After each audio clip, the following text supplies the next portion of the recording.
Education is part social science, part performing art, part moral calling. It is proven to be elusive as a field of scientific inquiry and action. Efforts to develop education policy along scientific lines, however, continue to grow and to manifest themselves in a variety of ways, including high-stakes testing, school ranking, accountability, teacher-proof curricula, and so on. Few persons in North America have had the range of theoretical, research, and applied roles in education as our guest today. Charles Ungerleider is a UBC Professor of Education, a former BC Deputy Minister of Education, and most recently a researcher and key administrator for the Canadian Council on Learning and the Directions, Evidence, and Policy Research Group. Drawing on his extensive background in the study of education, Professor Ungerleider will share with us his ideas on how to improve our schools and other educational institutions on Your Education Matters.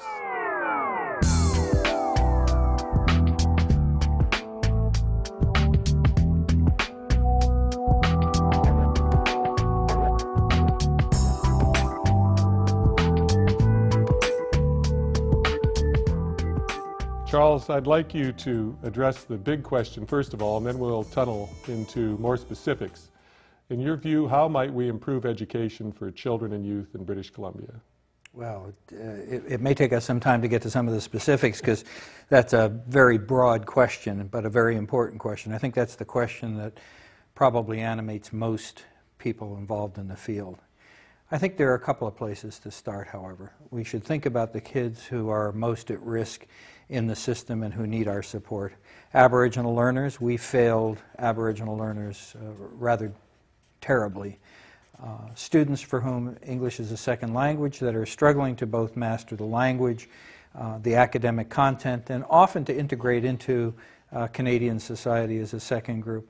A third group we have to think about are special education students who are not deriving the full benefit of the school system.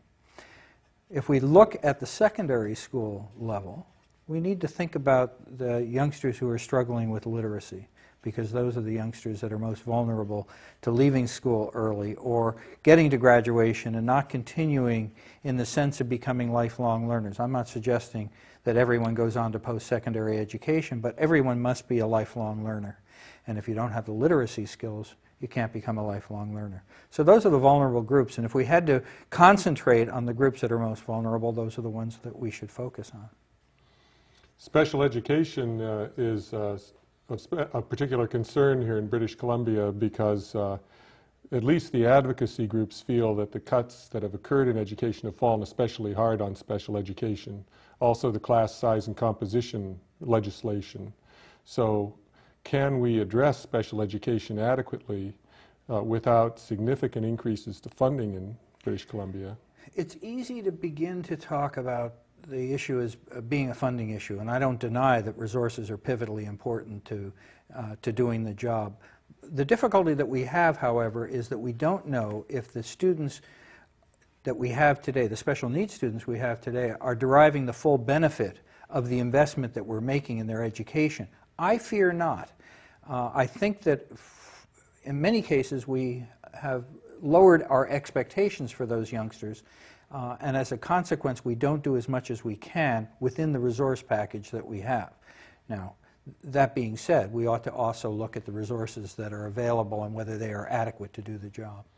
There seems to be an almost infinite capacity for resource use in special education. I know coming from the United States, it's said that all new real dollars in education since 1970s have gone into special education in the United States. So along with this special education need, can you talk about some of the particular methods you'd use with these groups at risk that you pointed to? Well, the first thing we need to do, I think, is to track the individual student trajectories over time.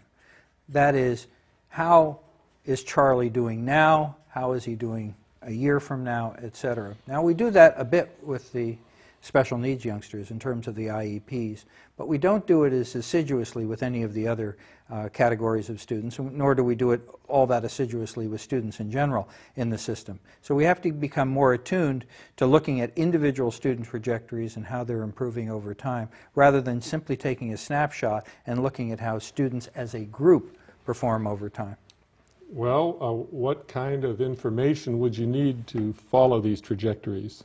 Well, we obviously need to know how the students are doing in the key areas, all the areas that we establish as being of priority. When I say we, citizens of British Columbia. So traditionally we talk about mathematics, we talk about reading, we talk about writing and those kinds of areas, but there are other things that are important as well. Citizenship and social responsibility, the arts. How are these youngsters doing? How are they faring in the things that we as a society prize as being important? Well, excellent, because you know, that's where the problem has been for a while now, is once you get away from the things that are readily tested on standardized tests and you get into these other areas you mentioned like the arts, how do we get this information? What form does it take? What kind of evaluator does it take to gather that sort of information? Well, I think we should evaluate students' performance in those areas. We do, in fact, do it at a classroom basis, but we also should do it on a system-wide basis. In the same way that we can assess reading and writing, we can assess a student's moral development, that is, their framework for determining what's right for them and for others within society. We can evaluate their level of social responsibility. We can evaluate their compassion for their fellow human being. There are ways of doing that, and if we simply apply our talents and our imagination, we could do that. Are they economically viable? Would randomized testing, for example, lead to a more cost-controlled environment for evaluating that sort of information? The difficulty with randomized evaluations of students is that that will tell us how students in general are doing. That's the cohort approach. It doesn't tell us how an individual student is doing. And we want to know both about the cohort and the individual student. We also want to know about groups of students, like the ones that I've mentioned, or others who may not be doing well. For example, rural students versus urban students, or boys versus girls. And in order to do that kind of analysis, we need both the individual assessment and the cohort assessment. So I hear you saying that we need a data-rich report on each child in each of the significant areas each year to map their trajectory, and this is especially important with children at risk. That's correct. That's what you're saying. And since this gets us into this area of accountability and debate in British Columbia, you've given the pro side of why you would want this. Why do you think there is resistance to this approach? Well, there are a variety of reasons for the resistance, one of which, of course, is that that kind of assessment takes time away from instruction. That's a concern that teachers have. They want to have a balance between assessment and instruction that is, they think works for the educational benefit of the youngster. That's one of the things. The second is that, in fact, people misuse the information often that comes from that. Not teachers. Teachers, generally speaking, know how to use that information, although we could help them to use it better. I'm thinking about those who want to rank schools, for example, who don't really know, frankly, what they're doing in that particular area, and are misleading the public by doing that. And in fact, undermining the confidence that the public has in their schools through the use of such information. Well, that's a big sensitivity. Parents say, well, you know, gee, I go to my school. It looks like a fine place. My youngster is learning. The other youngsters seem happy, and yet my school is ranked poorly in relation to other schools. What seems to be going on here? It doesn't add up for them, but it causes them to begin to have doubts. Now, the tail has wagged the dog in this lately because the rankings have become more important than any other use of the data that is available. You are a former Deputy Minister of Education. You know the freedom of information policies and so on. Are we fated to always have subject to this kind of abuse the data that we gather on students? I'm afraid we are. I think in a democratic society this information does have to be available to people who would even misuse it, unfortunately. I'd rather see the information widely available than to withhold it from particular people. It's just not the way a democratic society should function. However, one of the things that you and I as educators can do is to begin to educate the public about what's wrong with those kinds of school rankings. And some of our colleagues have. I'm thinking here, Phil Winnie at Simon Fraser has done some excellent work in this area, trying to explain. David Robitaille at my own institution, now retired, has done some excellent work in this regard. I'm mindful of the line he uses about some of the rankings. He said if there were a Truth in Statistics Council, this kind of stuff couldn't be published. Yeah, very. I know that Phil Winnie, when I was working with him, wrote a very good op-ed for this, on this subject, and one of the things he cited was what you're mentioning about the difference within schools being greater than the difference among schools. Also, the difference among schools is relatively trivial and is magnified by the way the data is reported, and unfortunately the media wouldn't publish it, you know, claiming it's too complicated or some other reason like that, which is most unfortunate. Well, we may have to think about other ways. For example, this program is a way that contributes to the public's education about their education system. People care about these kinds of issues, and they will learn from this kind of public affairs programming. Well, on that note, we'll take a break and come back in just a moment. Thank you.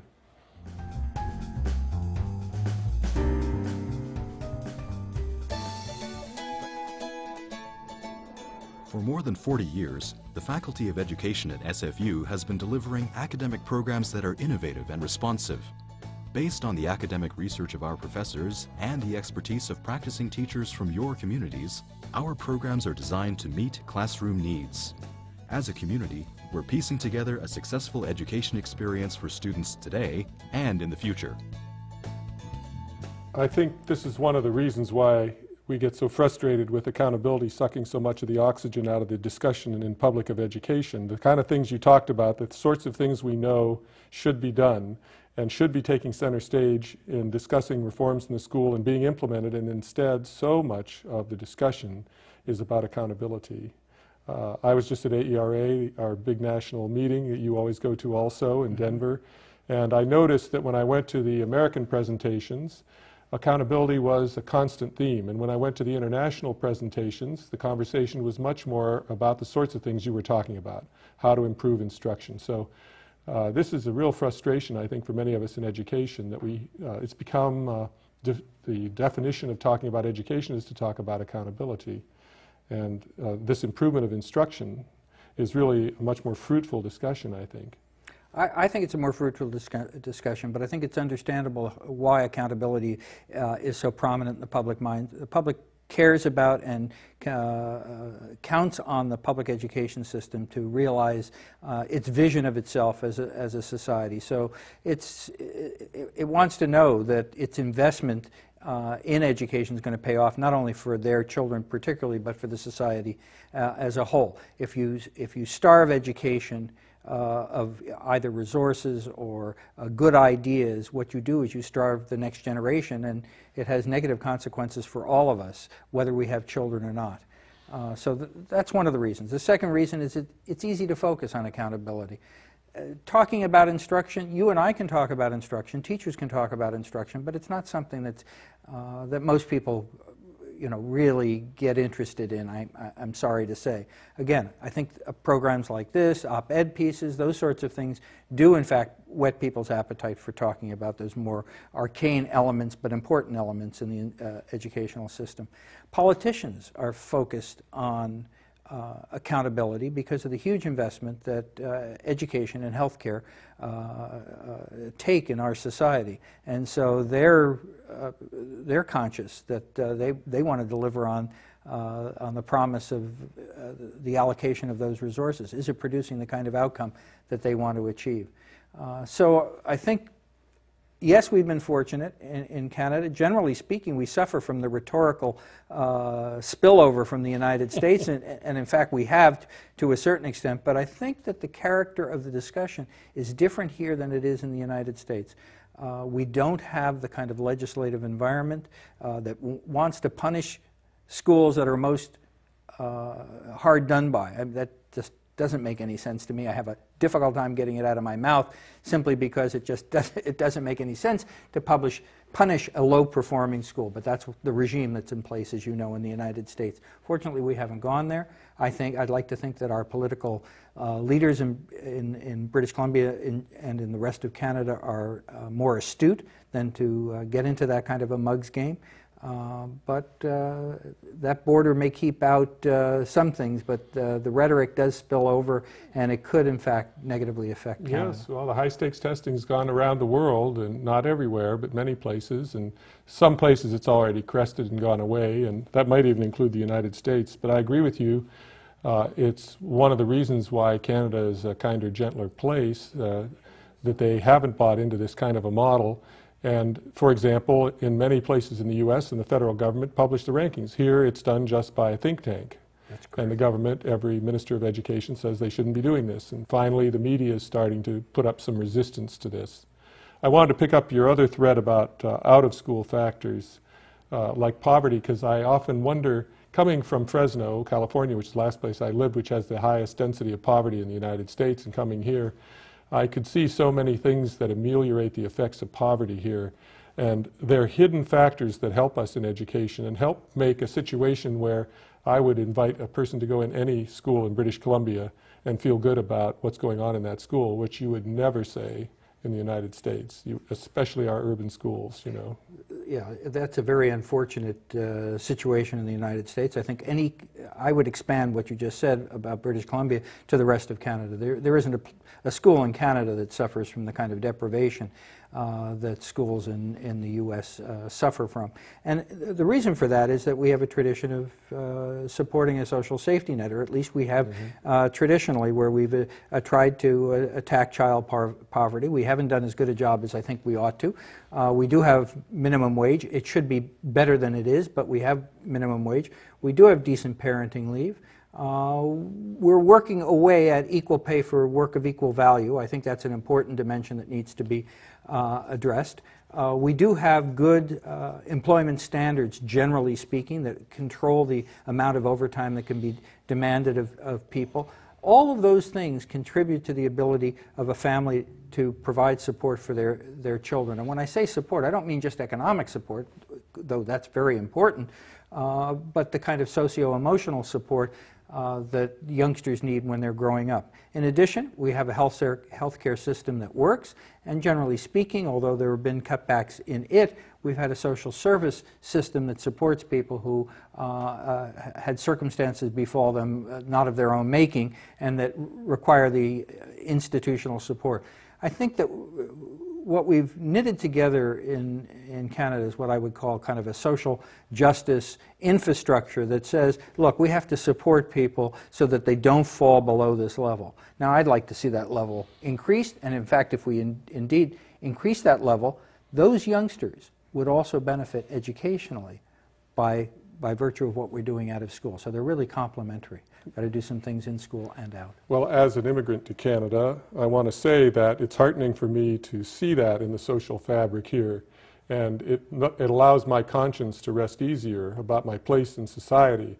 And the opposite is true in the United States, where I see so much deprivation and want and suffering that's unnecessary. A couple other factors that, to add to your long list these things get so hidden are the mixing of levels of housing by zoning so that you can't concentrate poverty in one locale, and the supplemental rent subsidies that go out to families so they don't have to move repeatedly, because this is one of the enemies in literacy training of children, is they change schools so frequently.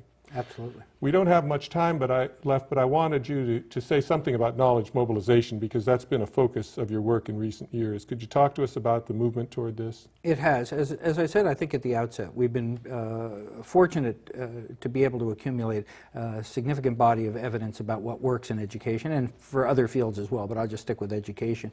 The trick is to help people benefit from the accumulated knowledge that we have, which means translating it into terms that fit with their circumstances, not terms that they can understand. People are smart enough to understand the research if they had the time to be able to sit down and read it. But what you have to do is attach it to the kinds of tasks that they have. To ask either the researcher to do that or the practitioner to do that, I think, is unreasonable. You need to have intermediaries who understand the practitioner's world and also understand the research world and can bring those two together in a meaningful way, providing them with either information or experiences that enable them to capitalize on that accumulated knowledge. And I wanted to ask you if you think we're striking a healthy balance between local and central control in education. as you look around BC at this point? There's this constant tension between school boards and ministry, and are there some particular areas where you can see it's working or not working? Well, in terms of the Canadian context, I think it's actually working quite well in Ontario, perhaps a little bit better than it is in British Columbia or some of the other jurisdictions, with the government of Ontario focusing on 2 or 3 very important goals: increasing the graduation rate, increasing performance of students, reducing the gap between identifiable groups of students in terms of achievement, and 3, increasing public confidence in the public education system. Having articulated those goals, it leaves the means for reaching those goals to the educational professionals and others in the system. So it has invited experimentation. Not mindless experimentation. It has encouraged people to say, to experiment, but if your experiment's not working, change what you're doing and try something new. It respects the professional competence of teachers and has accorded them significant professional autonomy. When I'm talking about professional autonomy, I'm not talking about individual autonomy so much as collective autonomy on the part of school staffs to chart a course, to try things, to improve things. And I've seen some amazing things in the schools of Ontario that I'd love to see here in British Columbia. Well, I'm so glad to hear you talk about that, because I've been trying to follow it too, and I'm sure you're a friend of Ben Levin's, as I am, and admire his work there. And the education roundtable that they've constructed there, that has brought the stakeholders together and is attempting, in fact has already reached its first stages of success at developing an evaluation system with teachers that they can buy into. I wish were reported in the media here. I'm amazed at how little we know about what's going on in education in other parts of Canada, which is very relevant for us. And what it shows, I think, is that government can bring the stakeholders together to have meaningful discussions and move forward, get off the dime and advance the agenda of school reform. One of the important things, I think we have the opportunity to do that in British Columbia, and in fact we have the Education Advisory Council where the Deputy Minister brings the various stakeholders together. I think one of the differences is establishing a focus of attention, sticking with that longer than a particular political regime, regardless of what the regime is, and allowing the professionals to try different things to see what it takes to improve. I think we started with resources. We may end with resources as well. It does take resources, but the most important human resource is the human resource in the system, the teachers in the system, and we have to accord them the kind of respect for their knowledge and experience and create the conditions in which they can use that knowledge and experience, but we have to hold them accountable for using that knowledge and experience. So in other words, we cannot allow them to make excuses. They cannot say it's just the out-of-school factors that are preventing these kids from learning. They have to take the youngster when he or she arrives at the school door and move them along, but we have to support them in doing that. Well, the one thing that you're more sanguine about than I am is the viability of the annual evaluations across the curriculum, because once you get away from the low-cost objective testing to do annual evaluations across the curriculum in these softer areas, these aesthetic and moral areas, for example, it seems like a good project for a laboratory school where we could have grants to fund it, but I don't know that the models are out there for doing that in a cost-effective way. That's a lot of evaluation. It is a lot of evaluation, but we could build it into the existing evaluations. We don't have to conceive of it as a separate evaluation. And I don't just simply see the annual evaluation as being the only form of data that must be gathered. It must be combined with the kind of data that teachers collect on a regular basis in their own classroom, and tempered with the kinds of experiences that those teachers have with that particular group of students in that particular setting. Yes, I try to imagine, what this would look like, and it seems to me a lot of it would be in narrative form and could be given inter-observer correlation by having readers, various readers evaluate with a scheme in mind, a rubric. I see it as viable in a model or a demonstration, but I think we're a bit of a ways away from implementing it on a mass scale. I agree. I don't think we're ready yet, but I think it is possible to do, and I think if we think that those things are important, and I happen to think they're important, then we should assess those things as well. Because, as many people have said, what gets measured it counts. Yes. Yes, thank you very much. And I appreciate you coming on, Charles. My pleasure. We'll be back in a moment.